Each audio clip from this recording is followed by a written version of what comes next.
Good day, everyone. Thank you for joining this important CAEF web talk. I'm Andrea Spindle, Executive Director, and I'm thrilled to have two experts on the United Nations internal workings who will address the topic, is the UN capable of playing a positive role in the Palestinian-Israeli conflict? This notice itself elicited a number of responses from readers. Not surprisingly, people simply sent me a return message saying no. Others asked why the title asked about Palestinians and not just about Hamas. Our guests will expand on this and provide details to support the negative response that many of you sent to me. The Canadian Anti-Semitism Education Foundation is a nonpartisan charitable organization. As such, we rely on donations for our work, which covers a broad spectrum of activities, all carried out by volunteers, including my own role as executive director. We invite your donations, which you can make online at www.caef.ca. CAEF is focused on combating the major source of anti-Semitism today, one that some Jew haters like to deny or obfuscate, that is anti-Zionism. Across Canada, the US, much of Europe, as well as in some South American countries, in South Africa and elsewhere, it is anti-Israel based anti-Semitism that has come out of the closet and is flourishing on our streets.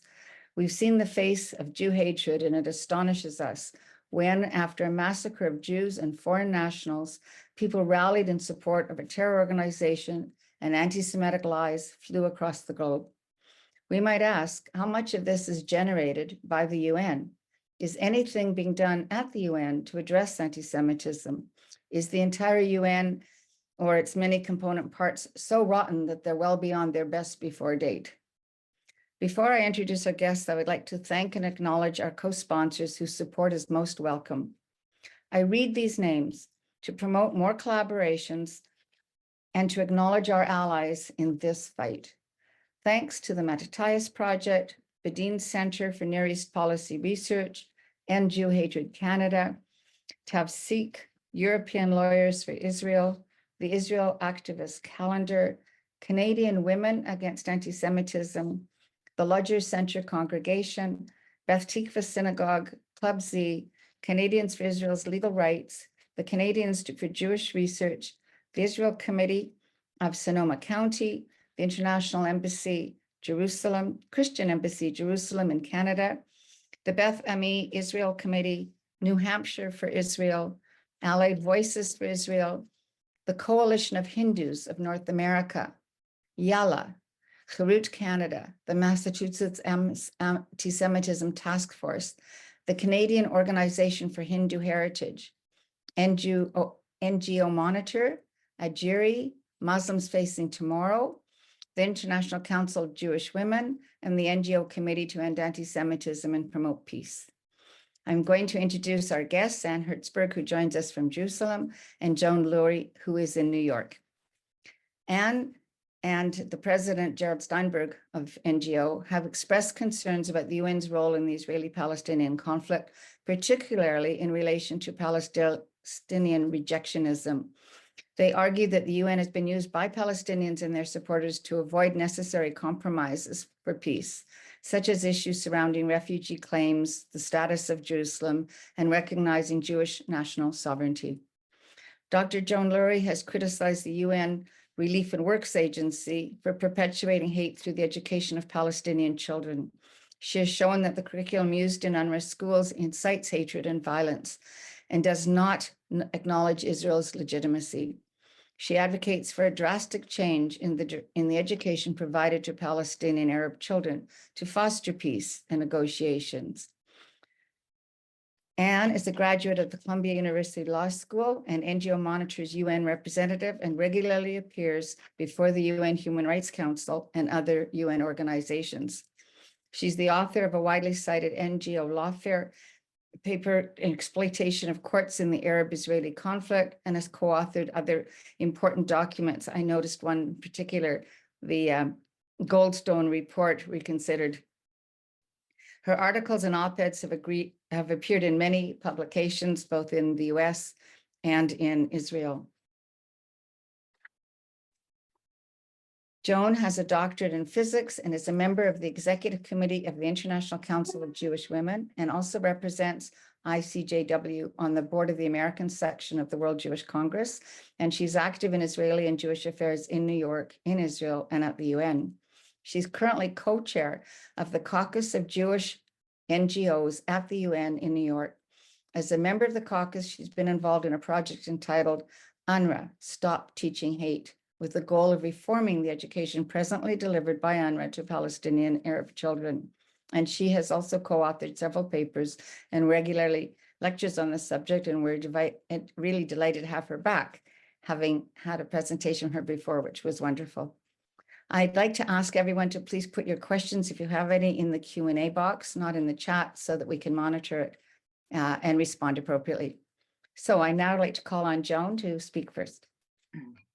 Okay, well, thank you, Andrea, for that wonderful and generous introduction and for putting on this Zoom today. And thank you, Anne, for sharing the time with me. It's not often that I prepare a talk whose subject matter seems to change every 15 minutes or 20 times a day or whatever. So I will try very hard to stay somewhat coherent, but I will leave some things to the Q&A, okay? So, is the UN capable of playing a positive role in the Palestinian-Israel conflict? We might as well say no at the beginning, and I will try to explain why, and I think Anne will elaborate on a lot of this with her talk.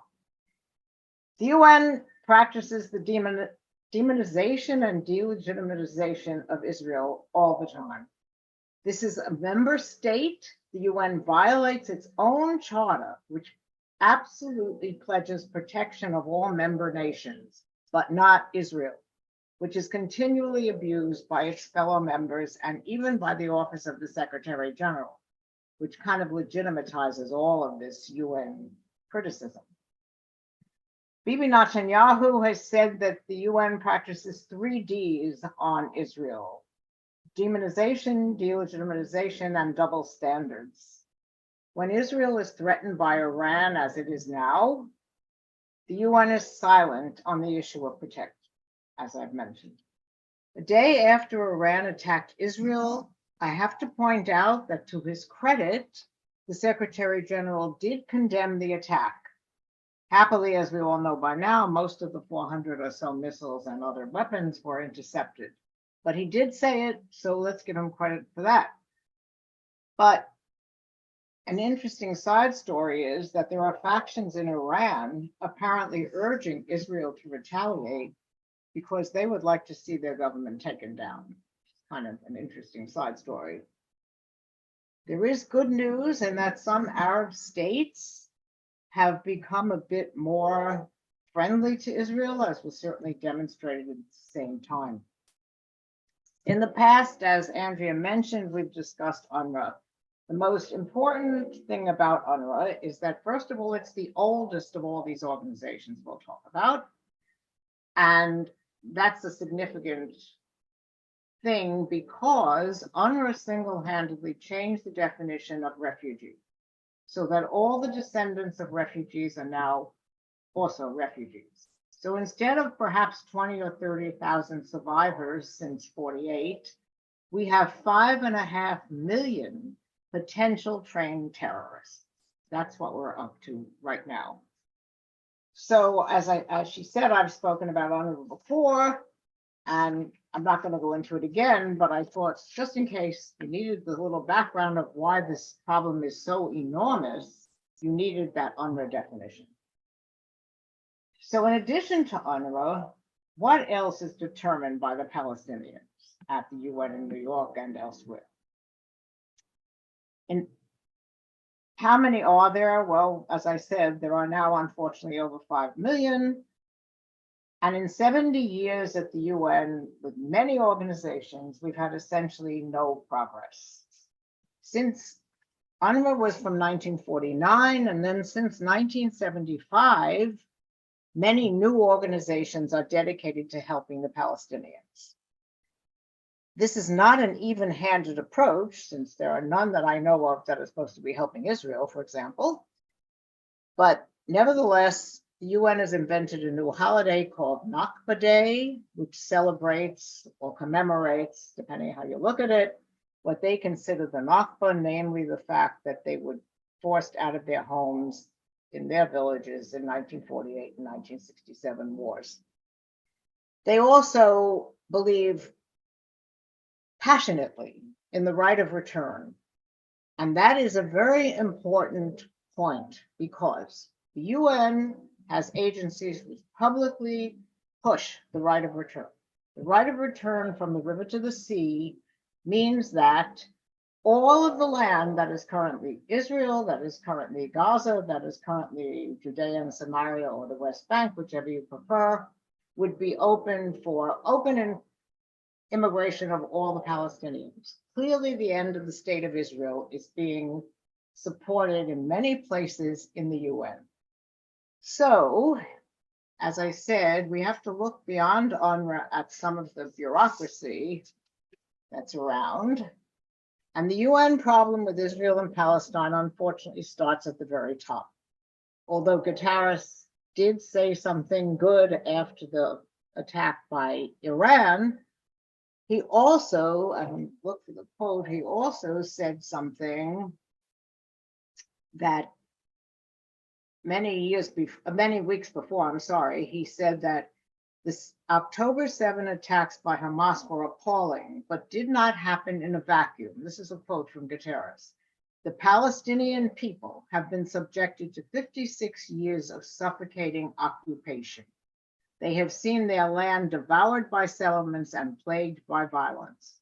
Is it possible that the UN Secretary General actually said that? He did. And Israel's envoy to the UN, Ambassador Gilad Erdan, called on Guterres to resign immediately, which of course he didn't, and accused him of being detached from reality.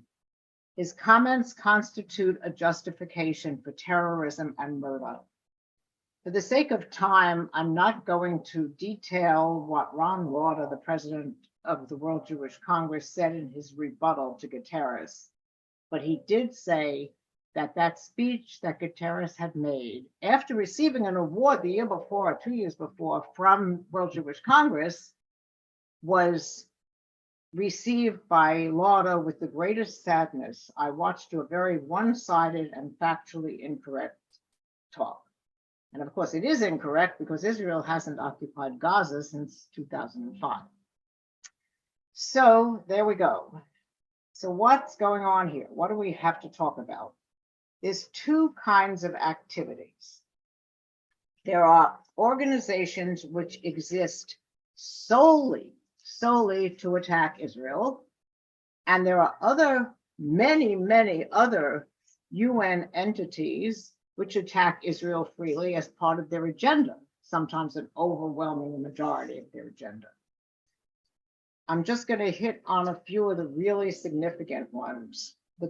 And some of these are tongue twisted, you'll have to excuse me. The Committee on the Exercise of the Inalienable Rights of the Palestinian People, founded in 1975, is the only UN organ devoted to a specific people, namely the Palestinian people. And note also that 1975 was a virtual orgy of anti-Semitism at the UN. It was also the year that they passed Zionism as racism, and which was not revoked until the end of the Cold War in 1999. And one could argue that the attitude toward Israel hasn't changed very much. The CEIRPP, this committee I just mentioned, is the single most prolific source of material issued by the UN, which maligns and debases the Jewish state. There is no question of that. There's lots of votes. There's lots of countries voting against Israel. We all hear about that. But most of the background gut material comes from this committee, which is very unfortunate because we're going to identify before I'm finished another committee, which is even more poisonous. But this was this one. Okay, so according to the Anti-Defamation League, the CEIRPP represents 35 years of demonizing Israel and the rights of the Palestinians trump the rights of Israeli citizens to live in peace and security, according to everything that comes out of that committee. In 1979, just a few years later, another purely Palestinian organization was founded called the Division of Palestinian Rights. They exist, their charter says they exist to help this committee. The committee seems to do very well, whether they help them or not, and what they're trying, the poison they're trying to spread, but that's what they do. And this Division of Palestinian Rights sums up results from all over the UN on the matters of the state of Israel and the state of Palestine, which they nowadays unfortunately consider equivalent. Very rarely is there an exception. In March, they put out a report with 17 items. 2 of them were not vehemently pro-Israel. One of them clearly indicated that sexual violence assaults had been carried out by Hamas on Israeli women, which finally got into the UN record. And else there was no word of concern for Israel. 15 or so other items all just bashed Israel. So there we go, another Israel bashing. That division is still around as far as I know. There's also a special committee, which I'm not going to discuss at all, which I don't think is actually active right now. It's called the Committee to Investigate Israeli Practices Affecting the Human Rights of the Palestinian People in the Occupied Territories. But I think since this latest Hamas era has started, they have pretty much seem to have dropped out. So we'll leave them out for now. And who else do we have? Those that what I've told you about now are the things that are totally devoted only to bashing Israel. So now I'm going to move on to the next section, which is which entities, and I think in the long run and in the public sector, this is the more important piece, namely, which entities within the UN create and or support resolutions against Israel, even though that's not their only job. And these include the General Assembly, which in 2022, a typical year, passed 15 anti-Israel resolutions and 13 for the rest of the world. And actually, I looked over a few years, that's actually pretty good. Usually the ratio is even worse. From 1967 to 1989, 131 resolutions against Israel were passed by the GA. And since there's been a big change in language, they used to talk about the Arab-Israeli conflict, the refugee population, and so on. Since 2012, all their resolutions, all their speeches deal with, quote, the modern state of Palestine, unquote. Now, I have not actually been able to determine where they think it is, which is pretty ridiculous, but I believe they think it consists of Gaza, plus the West Bank, Judea and Samaria, whatever you want to call it, everything that's on what they consider their side of the Green Line. So I think that's what they're saying, but they're not acting that out. When they create resolutions and they create criticisms of Israel, it's clear that they're still backing the law of return, which would make the modern Palestinian state everything, not just, in other words, it would include Israel proper. There's also something interesting. I'm only mentioning this because people may really want to look it up. I found it fascinating. There's something called UNISPAL, UNISPAL, which is simply an online information system on the question of Palestine. It is really fascinating and totally one-sided if you want to browse it. So moving on from there, next we have the Security Council, which could be a big problem because from 1948 to now, they've tried to promulgate 190 anti-Israel resolutions. most of which happily are being, even with Biden around, they're still being happily vetoed by the USA with one or two exceptions. So we don't really need to talk about that for that reason. But what is important about the Security Council right now, and I can't really find the source of this, if anyone else knows it, hopefully they'll chime in, but evidently the Security Council is now considering making Palestine a member, which is really horrifying to me. Next, we move on to my own personal favorite, the Human Rights Council, which has a notorious agenda item 7, which mandates that it should debate Israel human rights abuses during each and every session. No other nation, not the biggest human rights violators in the world, have a special agenda item at the Human Rights Council. Somalia doesn't, Iran doesn't, nobody does, but Israel does.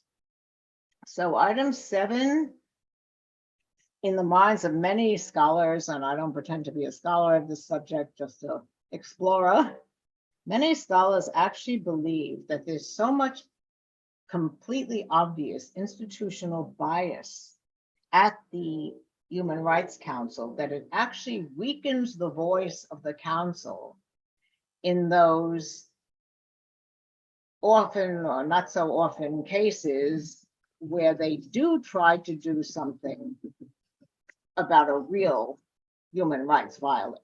In other words, they're no longer credible, if you want to make it shorter. And since their members include people like Somalia, Indonesia, and other bastions of human rights, the whole thing sort of is a little farcical, maybe. I'm not sure how to put it. Many of these item 7 claims wind up in a record of this is important. They wind up in a record that the UN keeps of everything that's passed. And even if there is no evidence of some crime that Israel committed, let's say, it still remains in that record. So that's an important way to attempt to discredit them. And that's what the scholars are talking about. At one point this past April, on April 24th, the Human Rights Council adopted 5 resolutions, all anti-Israel, including complaints about the human rights situation in East Jerusalem and calling for an immediate ceasefire by Israel. So I've saved the best for last, or maybe the worst for last.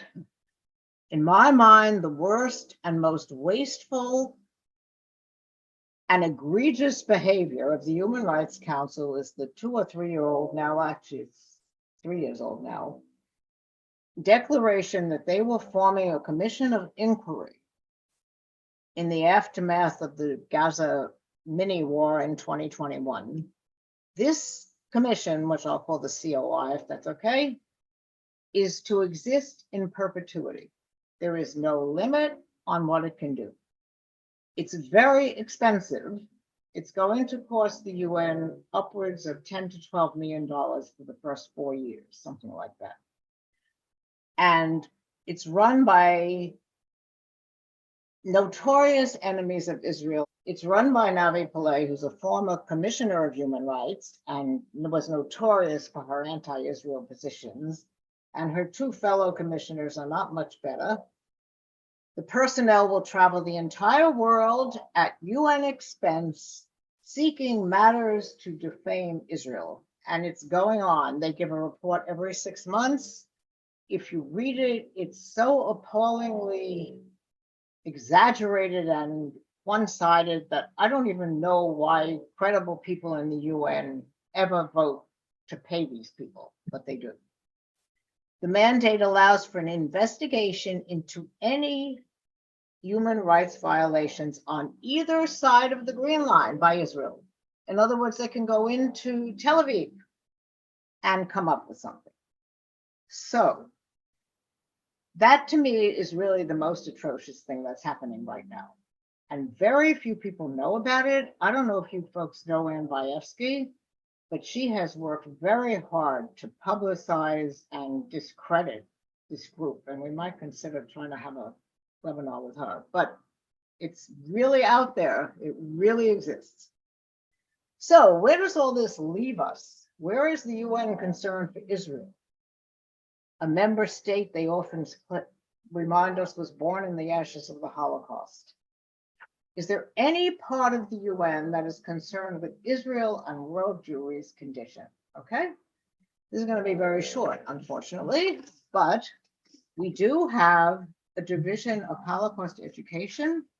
The people who run it have been remarkable in setting up Holocaust education schools, libraries in, I think they're up to 10 languages now, all over the world. So in many, many places, you can find the UN doing something good. And so I thought I should put that in, okay? And it seeks to educate the world so that the extent and the horrors of the Holocaust can never be repeated. Be nice. So that's one good thing. Another good thing is there is a gentleman whose name is Ambassador Ahmed Shahid. I think some of you know him well, some of you may not know him at all.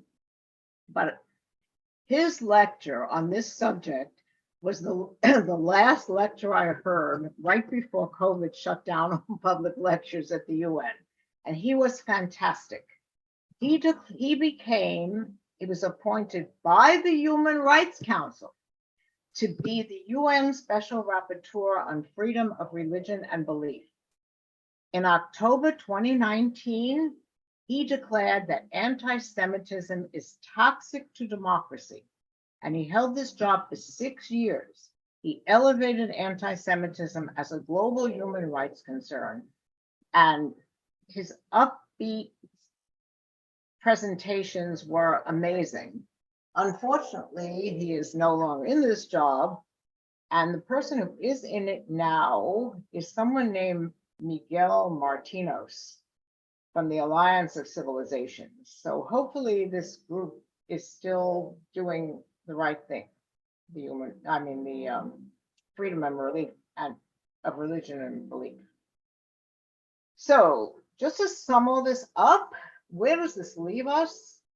The Palestinian membership application for the UN itself seems to be on hold. So there's nothing much we can say about that right now. The exchange I related between Erdogan and Guterres after the Iranian attack is still there, out there. I mean, Guterres did say sort of weakly that he condemned the escalation represented by the Iranian attack, but that's about it. It's essential, I think, that all I have touched on here becomes more widely known. For years, it's been my claim that if we could really let people know about UNRWA, we could stop it. It's so outrageous. And now we have all this besides. So the challenge, the question is, how do we get knowledge of this more widely spread? There are so many issues that I could have gone into that I've ignored because it was getting too long. But all of these things should be out there in the public domain. And the fact that some of the worst human rights violators serve on the council of the higher Human Rights Council is not one of my favorite factoids about the UN either. So, sadly, we all need to agree, I think, with Golda Meir, who I always admired, but her favorite quotation, when they decide they love their kids more than they hate us, we will have peace. So maybe we should stop worrying about the UN and try to get the Palestinians to love their children a little more. I mean, I was flabbergasted by some of the mothers who said they so welcome their children's sacrifice to become martyrs and so on. Maybe we should work on that instead. So I think that's about all I have to say. Thank you, Joan. It is terrifying as much as it is just upsetting, right? Yes. So I'm going to call on Anne. I think the point you just made at the end, it can draw everybody's attention. Today, Palestinian Media Watch, PMW, did publish an article on the fact that some of the Arab mothers are saying they're so happy that their kids are martyrs, that they want to be martyrs, that from their being a small child at the age of 7, they want to grow up and die. So Right. yes, It's that's horrible. It's absolutely horrible. I agree. so. Anne, welcome. Sure. You're on. Hi, Ed. Thanks so much for having me, Andrea, and CAEF and all the co-sponsors, and Joan. It's great to be here. I'm going to give you a lot more reasons to be depressed. What Joan was talking about is really just the tip of the iceberg, and things are much worse, actually. So I'm going to go over a lot of other things that, we hear about UNRWA, we hear about the Human Rights Council, but there are a lot of other ways in which the UN is interfering in this conflict that many of you probably don't know about. So I want to highlight a lot of those and then offer perhaps some recommendations for reform in which the UN could play a positive role, but we shall see. So our organization, NGO Monitor, does have UN ECOSOC status, which means I have the ability to participate in UN meetings, and I'm often in Geneva. I was just in the Human Rights Council a few weeks ago. So a lot of what I'm talking about also comes from firsthand knowledge of what I've experienced at the UN itself. I just want to touch on a few things Joan said. When the UN talks about the Palestinian territories, they call it the occupied Palestinian territories. And in their parlance, it refers to the West Bank, Gaza, and East Jerusalem. So they're also talking about Jerusalem and a lot of these things. She also mentioned the special committee, which had been set up beginning in 1968 and reported every year to the UN General Assembly. That was disbanded about a year ago, primarily because we now have the COI that Joan mentioned, which is now the new permanent committee. So that committee was disbanded, but there's a lot of talk now about establishing a special committee on apartheid practices in Israel. And it would not surprise me if that committee gets impaneled in the near future. Additional UN agencies that pass anti-Israel resolutions include the World Health Organization and UNESCO. So often UNESCO will pass resolutions where Jewish holy sites are rebranded as Muslim holy sites solely. When they talk about the Temple Mount, they ignore that it's a Jewish holy site and they just call it Al-Aqsa. And in terms of the WHO, they will single out Israel as being the only country that violates anyone's rights to health. So there's always at every meeting of the World Health Organization a resolution that singles out Israel, and it's usually the only resolution talking about a country specifically. Also, I'll just mention in 2011, the Palestinians tried to get full membership to the UN, but were unsuccessful. But what they did was almost as bad. They got in 2012 through UN General Assembly Resolution 6719 an upgrade in status to non-member observer state. And that has actually allowed the Palestinians to insert themselves into a lot of frameworks that they could not do otherwise. And that is really compounding many of the problems we're seeing. So in 2011, Mahmoud Abbas penned an op-ed in the New York Times. Many of you may remember that, where he was talking about the reason they wanted statehood was not to create a flourishing society for Palestinians, but so that they could, quote, internationalize the conflict as a political and legal matter. And that is precisely what they've done, and they've been doing it at the UN. Joan also mentioned the SARAP committee, which was formed on the same day as the Zionism is Racism resolution, Resolution 3379. And in addition to very spurious conferences and ahistorical and demonization in their reports, they actually just had a conference 2 weeks ago in Geneva, a civil society conference in the wake of October 7th.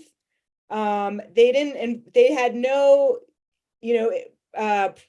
positive voices towards Israel. They had a lot of NGOs that are tied to terrorist organizations speaking at this conference.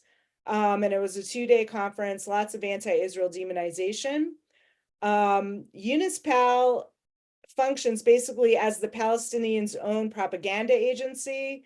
So they have a website. I've been in many conferences where UNISPAL will print out hundreds of pages of reports for distribution attacking Israel.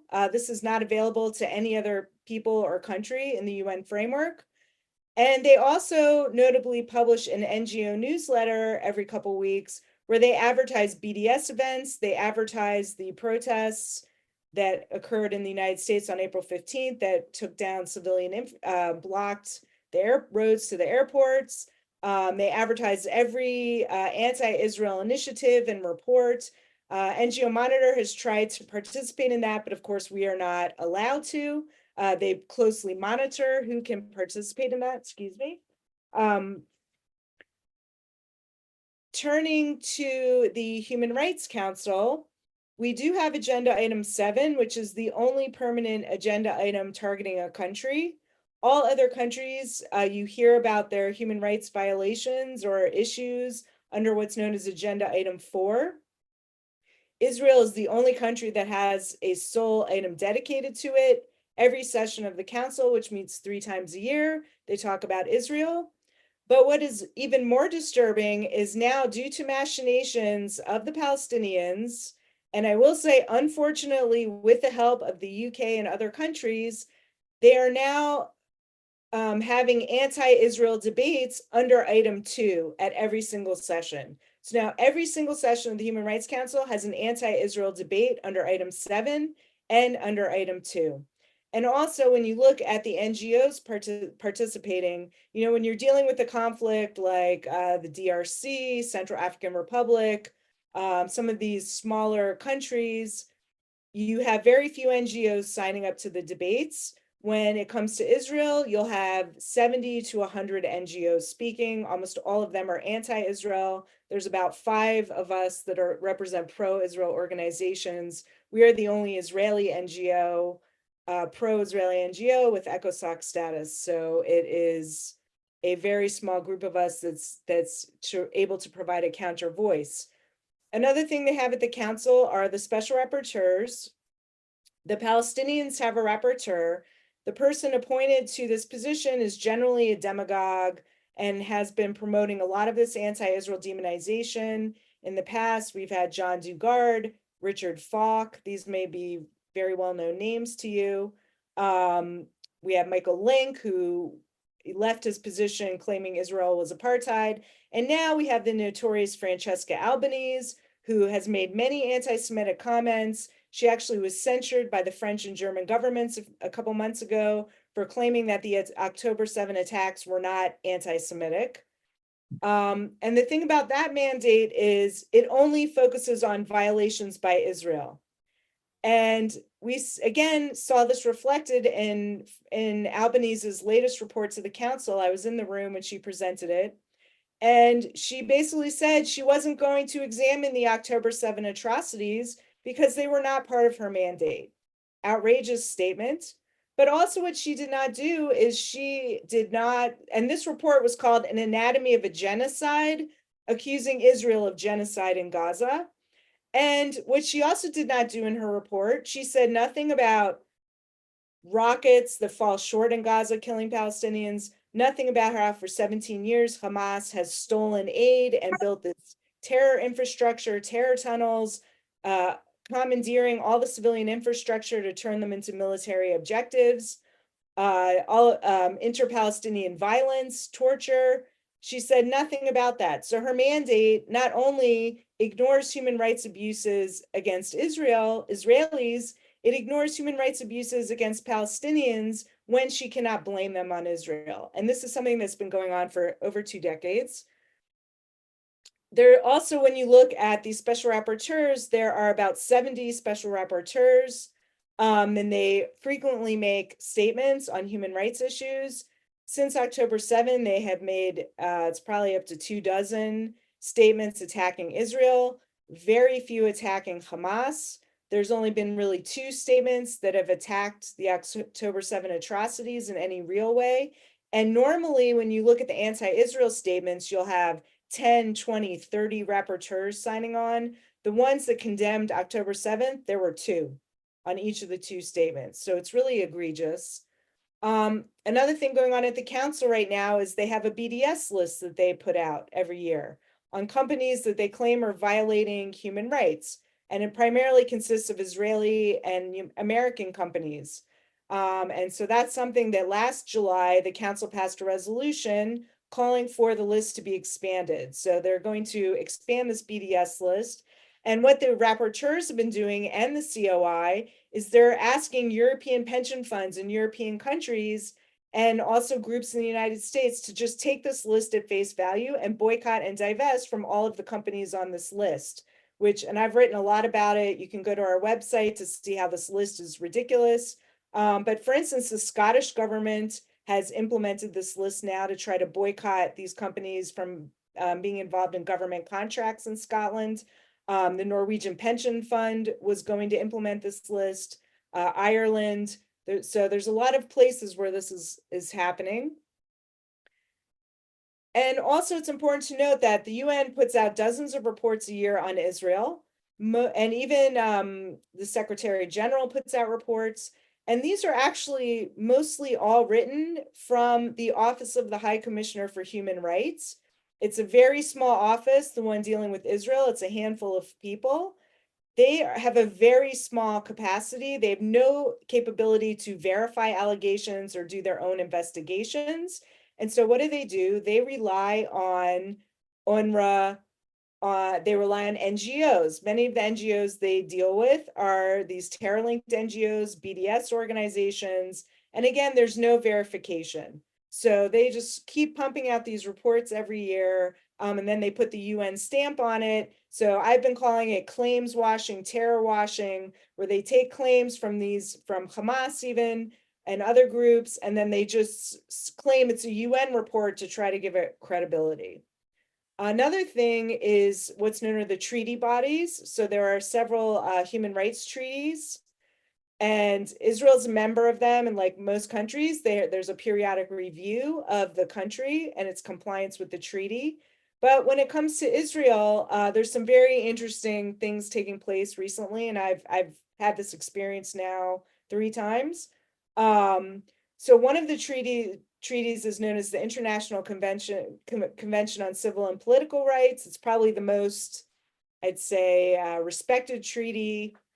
It's one of the original human rights treaties. And the committee of this has outsourced NGO participants. Normally, NGOs can participate in the committee meetings and give a statement and offer information to the committee. Lately, what's been happening at this committee and some of the other treaty body committees is they have outsourced NGO participation to outside NGOs. And the outside NGOs that have been getting this task are all anti-Israel, and they've been blocking pro-Israel and Jewish groups from participating in this process. So even last year, Israel was reviewed under the ICCPR. I was the only pro-Israel representative speaking. There were about 20 anti-Israel NGOs and me. And after that presentation, they had a private meeting with the committee and NGOs, and I was the only person blocked from being able to attend that meeting. So I had to have my own separate meeting, which lasted for about a minute, while the Palestinian NGOs got over an hour with this committee. So that shows you. Also, last year, the Palestinians were reviewed for one of the first times that's happened. And again, this outside NGO blocked any NGOs critical of the Palestinian Authority from participating in the process. So that's a huge problem. Another terrible thing, and we're going to be hearing probably a lot about this in June or July, is known as the Children in Armed Conflict report that is issued by the Secretary General each year. And he puts out an annex to this report listing violators of child rights. And up until now, the list has been almost exclusively failed states, militias from failed states, or terror groups like ISIS, the Taliban, Boko Haram. NGOs like HRW, Amnesty have been on a massive campaign to get Israel, the IDF, placed on this list of child violators. To date, they have not been, but I am sure after what's been going on, Israel will be listed alongside these terror groups outrageously. But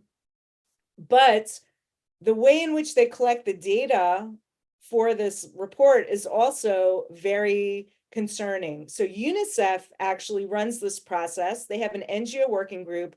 Again, this is set up in many countries. However, Israel is the only country where it has this type of NGO working group. Members of the group include terror-linked NGOs, BDS groups, and they go around supposedly collecting data. So of course, they have an incentive to up the data of violations. They basically use categories for Israel that don't apply anywhere else.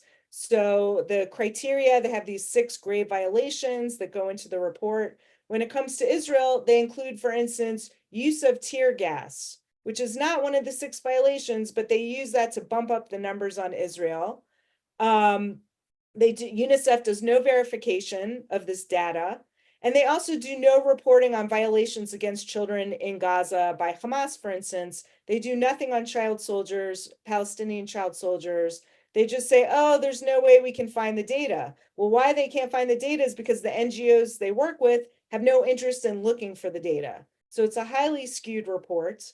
And also Israel they have this, if you get on this annex, there's a sanctions program called an MRM, monitoring and reporting mechanism. So Israel has not yet been on the annex, but UNICEF and these groups have been operating here as if Israel's already under these sanctions. They call everything they do here an MRM. They act in the same way as if it was an MRM. So that's one way in which, again, they're applying discrimination and double standards. We have to look at the International Court of Justice. There are, and you may remember from 2004, they issued an outrageous opinion, an advisory opinion on Israel's security barrier, completely ignoring terrorism, the suicide bombings, and basically said Israel had no right to defend itself against attacks from occupied territory. Now we have these outrageous genocide cases being brought by South Africa and Nicaragua, completely egregious. And when you look at the ICJ proceedings, what is the source material? It's a UN court. So it's all of these UN reports that are simply unverified and, washing, as I said again, terror washing, claims washing these reports. And then also in February, they were hearing another advisory opinion that the Palestinians worked with alongside the COI to get passed. And in that opinion, they basically had a 2-week hearing with all these countries claiming Israel was apartheid. And the Arab League had a speaker that was basically saying Israel itself is illegal. So this is the type of stuff happening at the ICJ. Now, in the time I have left, I'll just spend a couple minutes. If I could talk on this for hours. We have humanitarian in the region. The UN operates. 24 agencies operate here locally, 13 in Gaza. Now, these are supposed to be UN agencies operating under what are known as the humanitarian principles, which means that they should not be engaged in political activity. But almost all of the activity they are doing has a political bent to it, if not outright political. Now, why is that? These agencies have entered into an agreement with the Palestinians called the UNDAF, which is their humanitarian country plan. And that lays out the UN and PA strategy for all of these UN agencies. And the number one objective of this humanitarian plan is advancing the PA's political national program. And the very first objective is to file reports against Israel at the UN. So that's the number one thing that this humanitarian plan says that they want to do, not helping kids at school, not medical care, not shelter, not women's rights. It's filing reports against Israel at the UN. A lot of this is coordinated by UN OCHA, which is the humanitarian agency of the UN. They work in close contact with a few NGOs that help them run the programs. One of them has ties to the PFLP terror group. OCHA also runs something called Relief Web, which again is similar to UNISPAL, where it's this propaganda outlet where all of these anti-Israel reports get published. Again, we tried to find out from Relief Web what was the criteria for being able to have your reports published. and they wouldn't tell us. And we also applied to get our reports published. They wouldn't publish our reports on Relief Web. But any anti-Israel report, you can find it on Relief Web. They are also responsible for putting out data. Where did they get their data from? Casualty figures comes from Hamas. Prior to that, they got it from PFLP-linked NGOs. They do a lot of conflation on their data. So they will say things like, for let's say October 7th, they'll say, I don't know the exact numbers off the top of my head, but they'll say something like 900 civilians were killed and 300 soldiers. So they're making a clear distinction, civilian combatant. But when it comes to Palestinians, 30,000 Palestinians have died. So they make no distinction between civilians and combatants. They completely erase that. They do the same thing with,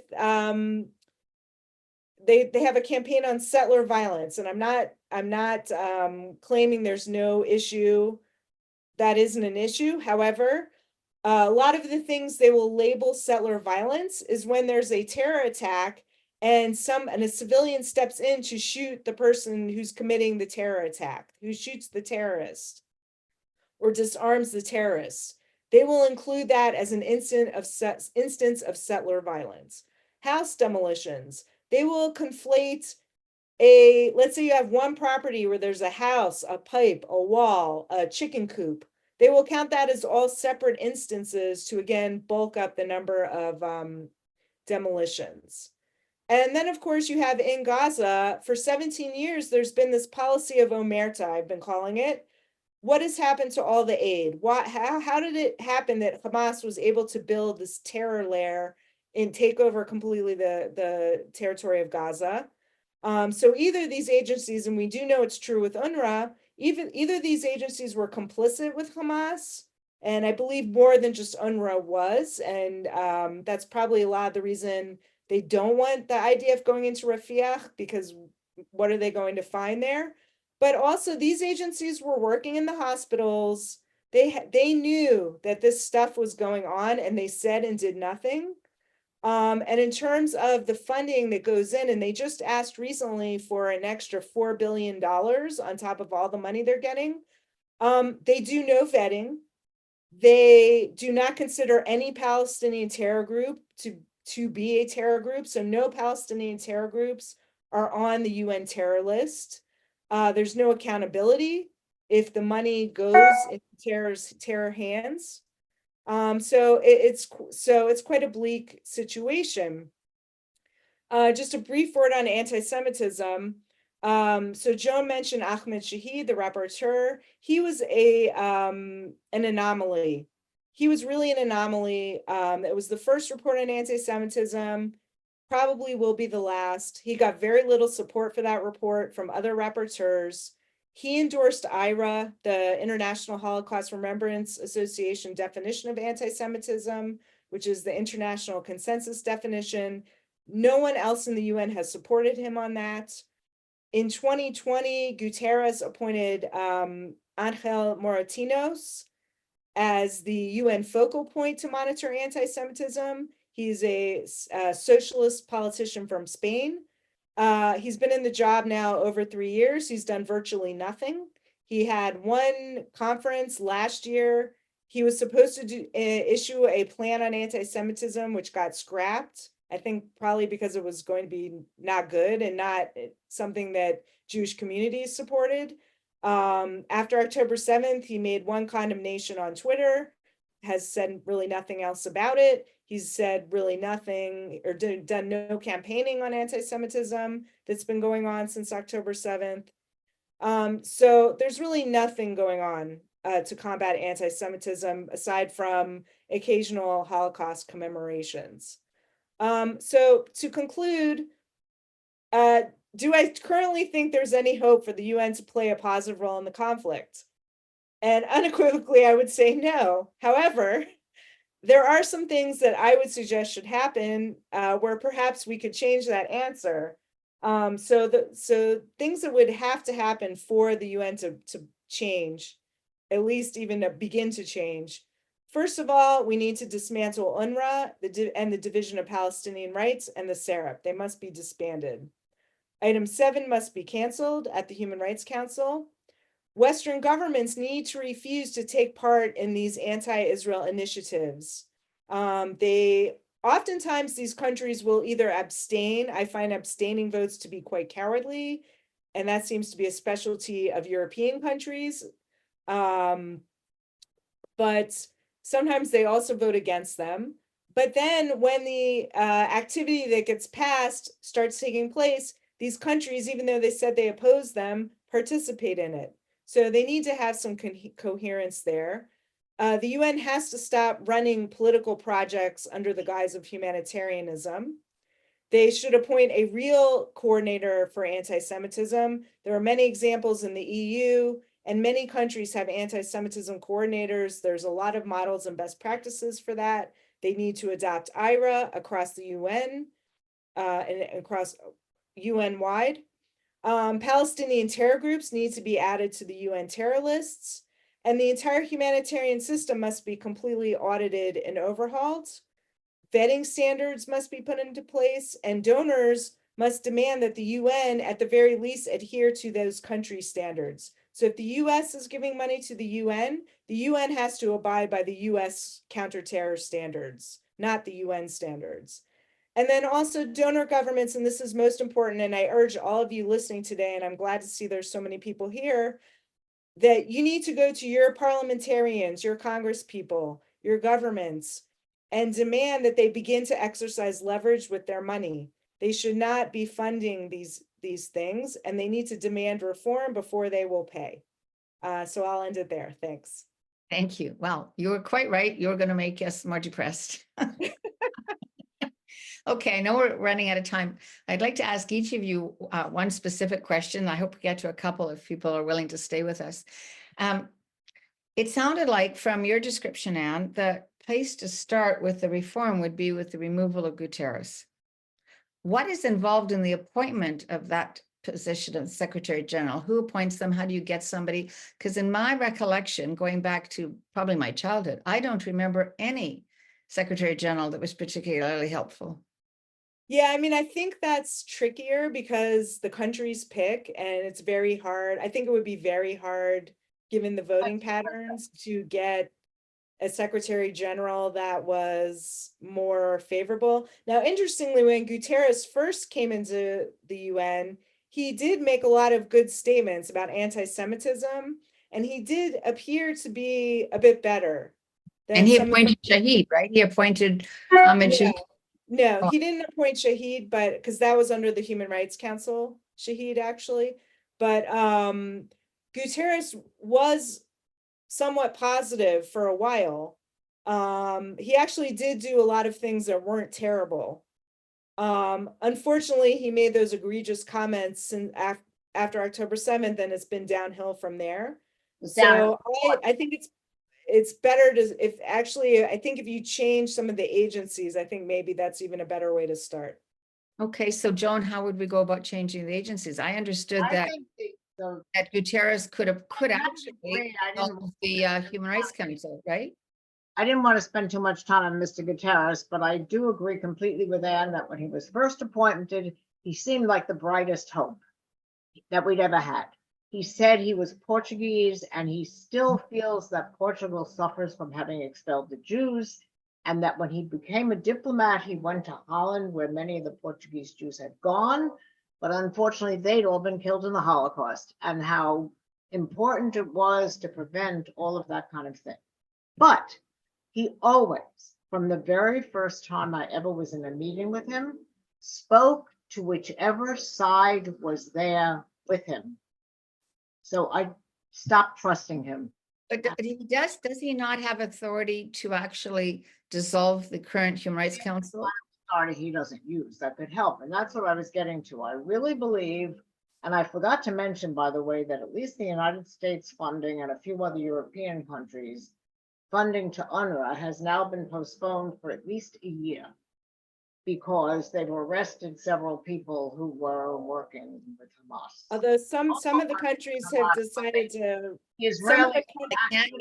Canada postponed it for 2 seconds. Right, a lot of the countries are refunding again. So That's right. Canada never really spending. But the main point is that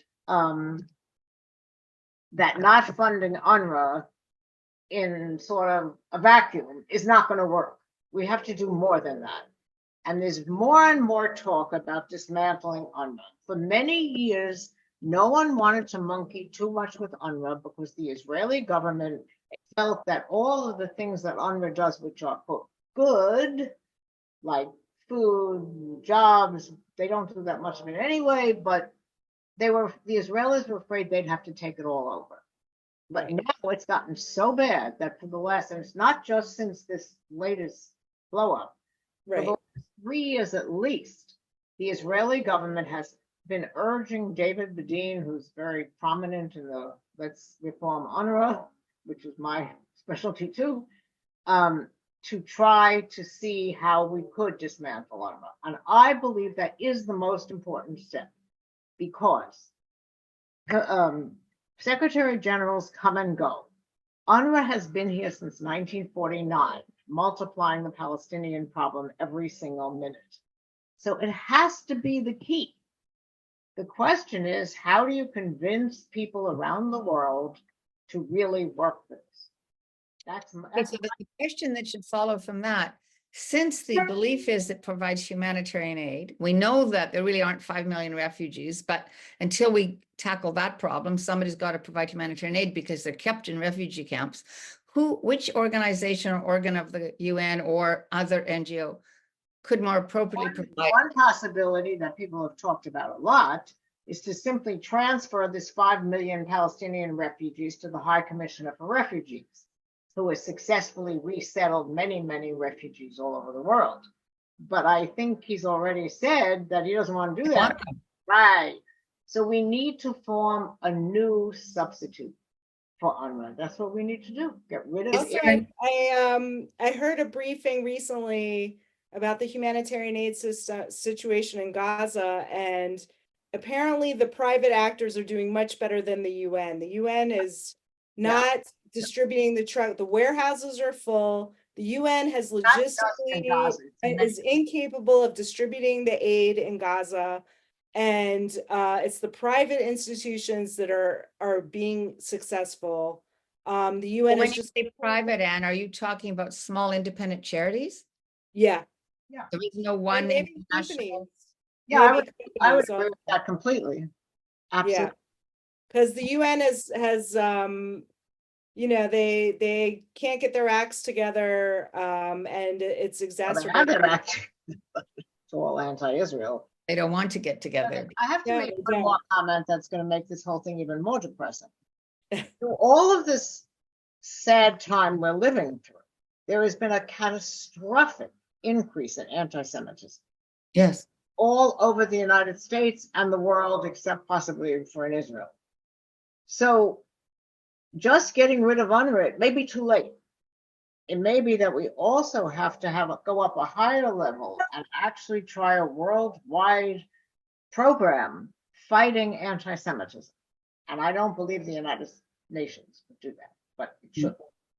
Well, would the first step be to stop funding the United Nations? I mean, there's a lot of money going there. Exactly. And huge percentage of it is damaging. You've named a couple of organizations that some people would think might be very important for the world. I don't know. After COVID, I don't know if people want the World Health Organization anymore. You know, there are some few organizations. They ran a good program to fight polio. That's what I know.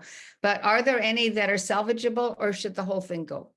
Well, that's a very good question, and it's a very complicated one. I don't think, given that we're already well over our hour, we can possibly. Well, just a quickie, that'll be the wrap-up question. So I'll ask each of you. So let me just ask Anne first, since you see the bigger NGO world here.